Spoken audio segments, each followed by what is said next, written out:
Àwọn èèyàn ìlú Ifọn àti Ilobu ti buwọ́lu ìwé àdéhùn àlàáfíà láti lè fòpin sí wàhálà tó ń wáyé láàrin ìlú Ifọn àti Ilobu nípínlẹ̀ Ọ̀ṣun. Àwọn aṣáájú ìlú méjèèjì, pẹ̀lú ìlú ọ̀kànlá tó wà láàrin wọn, ti bu ọwọ́ lu ìwé àdéhùn àlàáfíà báyìí. Àwọn agbègbè mẹ́tẹ̀ẹ̀ta bá ìjọba ìpínlẹ̀ Ọ̀ṣun ṣàdéhùn pé àwọn yóò jẹ́ kí ogun mì, àwọn yóò sì gba àlàáfíà láàyè.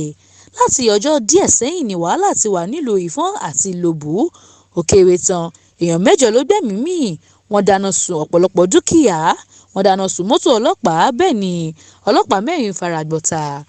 Ìjọba kọ́kọ́ kéde òfin kónílé-ó-gbélé láti aago 6 ìrọ̀lẹ́ sí 6 ìdájí, ṣùgbọ́n nígbà tí rògbòdìyàn náà le sí i, ìjọba kéde kónílé-ó-gbélé oníwákàtí 24 lálẹ́ ọjọ́ Friday ọ̀sẹ̀ yìí, ìyẹn ọjọ́ 7 oṣù kẹwàá ọdún yìí, ni àwọn aṣojú ìjọba tó bá àwọn aṣojú ìlú mẹ́tẹ̀ẹ̀ta ṣèpàdé. Níbẹ̀ ni ìjọba sì ti kìlọ̀ fún wọn pé ó tó gẹ́. Igbákejì gómìnà Ọ̀mọ̀ọba Kọ́lá Adéwùsì àti akọ̀wé fún ìjọba Teslim Ìgbàláyé ni wọ́n kó àwọn aṣojú ìjọba lọ síbẹ̀. Ọ̀tún Olóbù, Olóyè Jimoh Waliu, Esa ti Ifọn, Olóyè Babátúndé Oyètúnjí àti Ọ̀gbẹ́ni Bashir Azeez láti ìlú Ọ̀kànlá ni wọ́n mú aṣojú méjì lọ síbi ìpàdé àlàáfíà náà láti agbègbè wọn.